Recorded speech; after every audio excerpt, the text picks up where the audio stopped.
अस्सलाम वालेकुम दोस्तों, यह है मुझे यूट्यूब चैनल ओनली बिज़नेस। इन चैनल में तव्हां सभिनी खे भली कार चऊं था।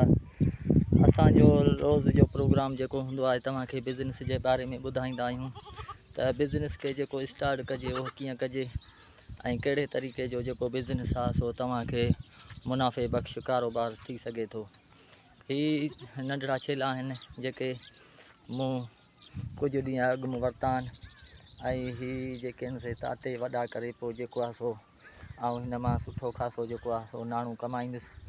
हीउ रंग जेको मार्केट में आहे कारो रंग जेको आहे सफ़ेद कारो रंग उन में जेको आहे सो छेलो ऐं हीउ जेको आहे सो गुलाबी कलर जो छेलो आहे जंहिंखे असां गुलाबी चवंदा आहियूं बकरियूं, उनजो हिकिड़ो नसुल आहे। ऐं हीअ जेके आहिनि से इंशाल्लाह ताते वॾा करे पोइ खपाइबा। ॾिसूं था त हिन जो रेट मार्केट में जेको आहे सो केतिरो थो लॻे। ही हिन वक़्तु जेको आहे सो आऊं 7,000 जे पुठे जे हिसाब सां वठी आयो आहियां। 4 ॿिया 2 जेके आहिनि से तव्हांखे पोइ ॾेखारींदुसि ॿिए वीडियो में। ऐं हीउ जेको आहे सो 2 वीडियो जेको 2 छेला आहिनि से तव्हांखे हिन स्क्रीन ते ॾेखारियां।